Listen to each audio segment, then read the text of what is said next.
সুপ্রিয় শিক্ষার্থীবৃন্দ, আমি তোমাদের এবারে একটি লজিক গেট অঙ্কন করে দেখাবো। এটি এইচএসসি ক্লাসের আইসিটি বইয়ের আমাদের ডিজিটাল ডিভাইস অংশ থেকে। তো তার জন্য আমার একটা সমীকরণ তৈরি করতে হবে আগে, তারপরে আমরা এই লজিক গেটটা অঙ্কন করব। এরপরে এর আগে কিন্তু আমি একটি ভিডিওতে লজিক গেট দেখিয়েছি, সেটা হলো একটি পদ্ধতি, প্রথম পদ্ধতি। আর এখন দ্বিতীয় পদ্ধতি দেখাবো। দেখো, সেটার সমীকরণটা আগে লিখতেছি, a plus B not C, এবারে হলো A not plus D not. A হলো আমাদের সমীকরণটা। এই সমীকরণটার লজিক গেট কিভাবে হবে? এই লজিক গেট অনেকেই ভয় পায়, কিন্তু আসলে লজিক গেট হলো খুব সহজ এবং এটা দিয়ে কোনো সমীকরণ বের করাও আমাদের জন্য সহজ। দেখো কিভাবে আমরা এটাকে দ্বিতীয় পদ্ধতি, এই দ্বিতীয় পদ্ধতিতে আমরা কিভাবে এটাকে ড্রয়িং করব।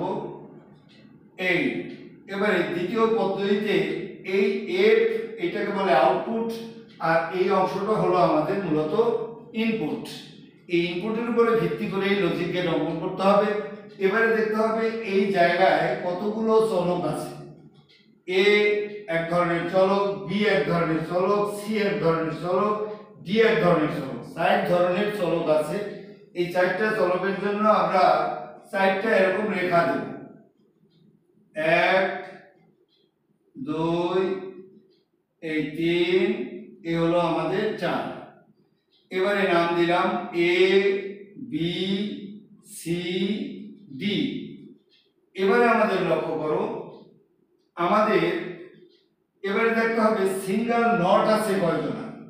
সিঙ্গেল নট আছে, দেখো বি নটে আছে, এ নটে আছে, ডি নটে আছে। এই সিঙ্গেল নট থাকলে পরে আমরা এ নটে যদি থাকে তাহলে এ নটের সাথে একটি নট গেট এখানে ড্রয়িং করো। এই যে একটা নট গেট লাগাচ্ছি, এই নট গেট। এই এবারে দেখো আমরা আরেকটা জিনিস তোমাদের দেখাই, অর গেট। এই অর গেটের চেহারাটা হচ্ছে এরকম।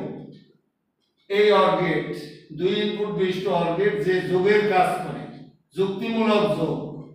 এটা হলো আমাদের অ্যান্ড গেট। ছোট করে আঁকি, এইদিকে আবার হবে না। এই অ্যান্ড গেট, এটা হলো যুক্তিমূলক গুণের কাজ করে। আর এটা হলো আমাদের নট গেট, যুক্তিমূলক উল্টানো কাজ করে।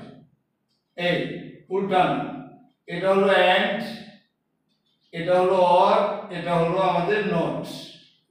তো আমাদের লক্ষ্য করো, তাহলে আমাদের এই একটা নট গেট আঁকাম। এখান থেকে এই পর্যন্ত হলো এ, এই যখন এটা থেকে বেরিয়ে আসবে তখন এখানে হয়ে যাবে এ নট। এবারে আছে বি নট। এই বি নটের সাথেও আমরা একটা নট গেট আঁকবো। দেখো এই একটা নট গেট আঁকছি, এই এটাও হবে বি নট। আর একটা হলো আমাদের ডি নট। এই ডি নটের জন্য আর একটা নট গেট এখানে দেব আমরা, এই ডি নট। তো এবারে লক্ষ্য করো, এবারে এ একটা চলক বা অক্ষর, বাংলায় বলি আমরা অক্ষর, তাহলে এর এখানে একটা ফোঁটা দিতে হবে। ফোঁটা দিয়ে এই রেখাটা টান দিয়ে এই বের করে নাও। এবারে হলো বি নটের জন্য একটা ফোঁটা দাও, এই বি নট থেকে আর একটা রেখা টান দিয়ে নাও। সি এর জন্য আর একটা ফোঁটা দাও, একটা টান দিয়ে নাও। এবারে এ নটের জন্য আর একটা ফোঁটা দাও, এই টান দিয়ে নাও। এবারে ডি নটের জন্য একটা ফোঁটা দাও, টান দিয়ে নাও। এভাবে সব কয়টা চলকের জন্য এভাবে রেখাগুলো তুমি আঁকবে প্রথম। আঁকার পরে এবারে ব্যাকে আসো। এই ডি নট এবং এ নটের মাঝে হলো যোগ চিহ্ন।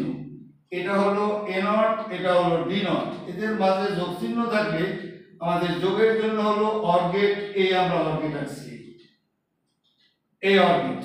এবারে আমাদের লক্ষ্য করো, এবারে বি নট সি এবং এই ব্র্যাকেট, এই ব্র্যাকেটটা হলো এটা, এটার সাথে গুণ আছে সি, গুণ আছে বি নট। এই যে মাঝে আঙুল দাও, গুণ চিহ্ন, এর মাঝে আঙুল দাও, গুণ চিহ্ন।